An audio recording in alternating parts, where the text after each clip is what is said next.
Shalom kelas 2, bagaimana kabarnya hari ini? Bapak berharap semua dalam keadaan baik-baik saja, semua tetap dalam keadaan sehat. Karena Bapak yakin dan percaya bahwa Tuhan memberkati kita semuanya sampai hari ini. Pada kesempatan ini, Bapak akan mengajar untuk pelajaran yang keempat dari kelas 2, yaitu Yesus mengubah air menjadi anggur. Tetapi sebelum itu, mari kita akan berdoa terlebih dahulu. Lipat tangan, tutup mata, kita berdoa. Tuhan Yesus, terima kasih untuk hari ini. Kami akan mulai belajar. Tuhan memberkati kami supaya kami mengerti pelajaran hari ini Tuhan. Berikan kami konsentrasi dan kesungguhan di dalam kami belajar. Terima kasih Tuhan Yesus. Dalam nama Tuhan Yesus, kami telah berdoa. Amin. Nah, kita akan langsung saja. Untuk yang pertama, Bapak akan memberikan video. Dan biar melalui video ini teman-teman bisa mengerti atau melihat bagaimana Yesus mengubah air menjadi anggur. Selamat menyaksikan.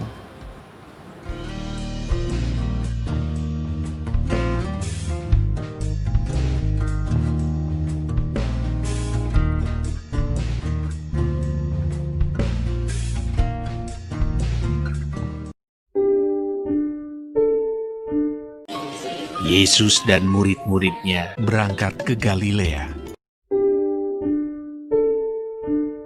Pada hari ketiga, ada perkawinan di Kana yang di Galilea.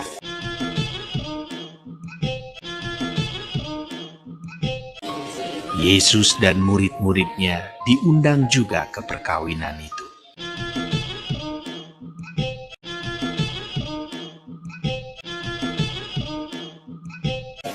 Dan ibu Yesus ada di situ.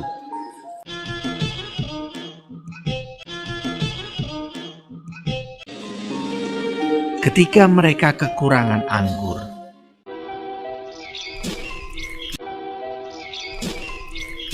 ibu Yesus berkata kepadanya, "Mereka kehabisan anggur." Kata Yesus kepadanya, "Mau apakah engkau daripadaku? Saatku belum tiba."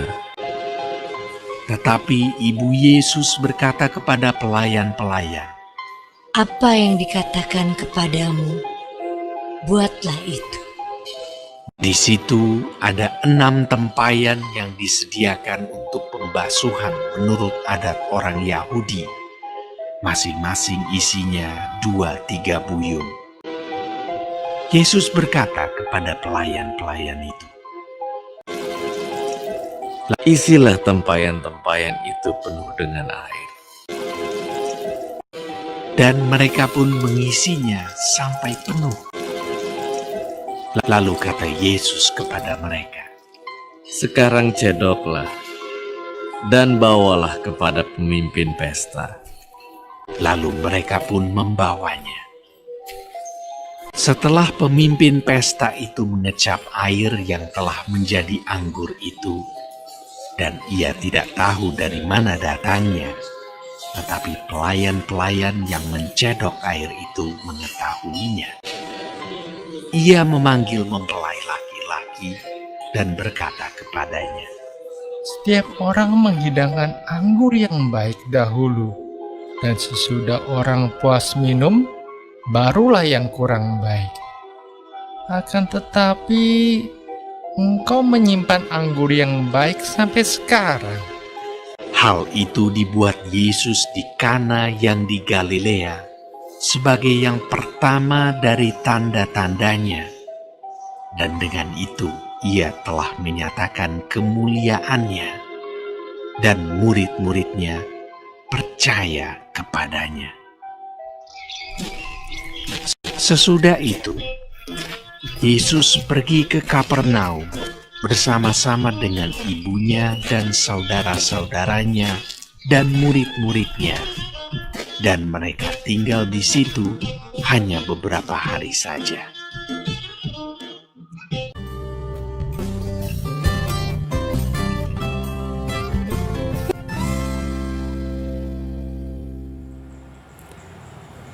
Kita telah menyaksikan video tadi, yaitu Yesus mengubah air menjadi anggur.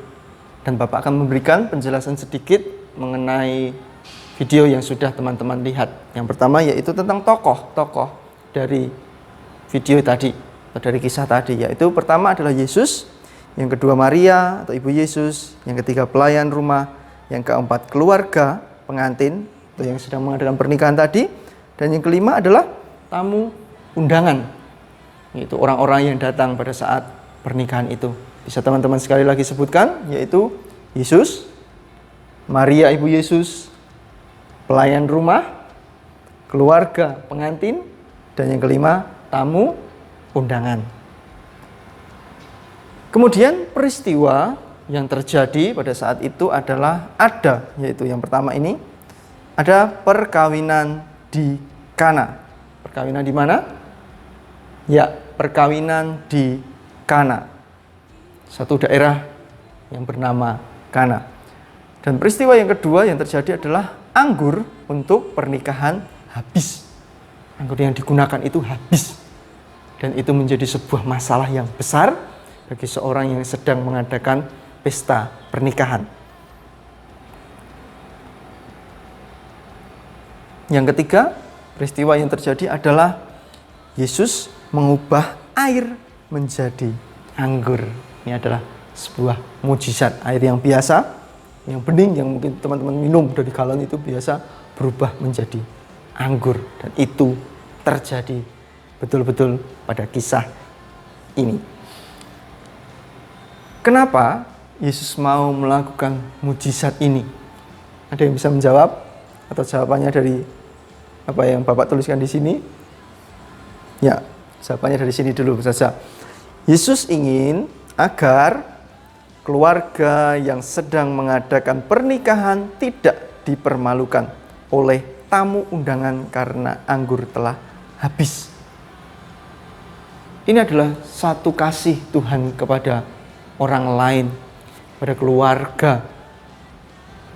Sebuah keluarga, Yesus tidak mau keluarga dari pengantin itu akan dibully, atau kalau dalam bahasa Jawa dirasani, karena anggur yang seharusnya itu disajikan atau diberikan kepada tamu-tamu itu telah habis.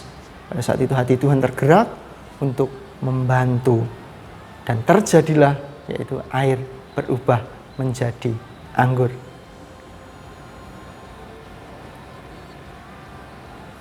Kira-kira dari pertanyaan ini teman-teman mengamati atau tidak? Ada berapa tempayan yang dibawa pelayan kepada Yesus? Tempayan itu seperti galon tempat minum. Ada berapa? Bisa dijawab? 1, 2, 7, 10, 9, 6, 8, 4. Jawabannya adalah ya 6. Bagi yang menjawab 6, hebat. Tahu berarti. Selanjutnya, yang perlu diketahui yaitu dari teman-teman, peristiwa di Kana merupakan mujizat Yesus yang pertama dilakukan. Jadi pertama kali dilakukan itu adalah Yesus mengubah air menjadi anggur. Itu adalah mujizat Yesus yang pertama. Jadi kalau ditanya mujizat Yesus yang pertama apa? Mengubah air menjadi anggur. Nah, sampai di sini saja yang bisa Bapak sampaikan, baik video, baik penjelasan yang ada. Sampai jumpa lagi di pelajaran yang selanjutnya.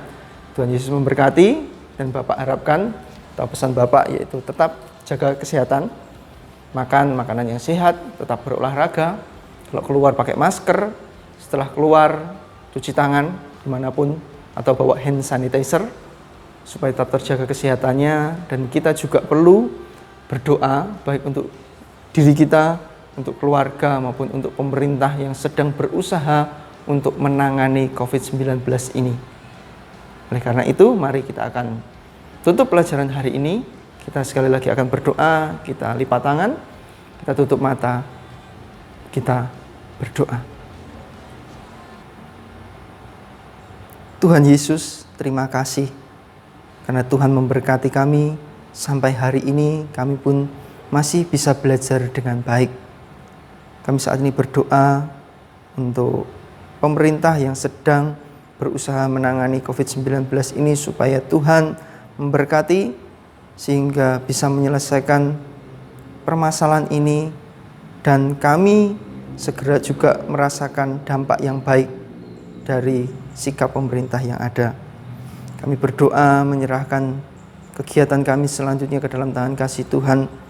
Tuhan menjagai kami apapun yang akan kami lakukan. Lindungilah kami dari semua serangan sakit penyakit. Lindungilah kami dari segala kecelakaan yang ada. Lindungilah kami supaya kami tetap dalam keadaan baik selalu. Ampunilah segala kesalahan kami Tuhan. Terima kasih Tuhan Yesus. Dalam nama Tuhan Yesus kami telah berdoa. Amin.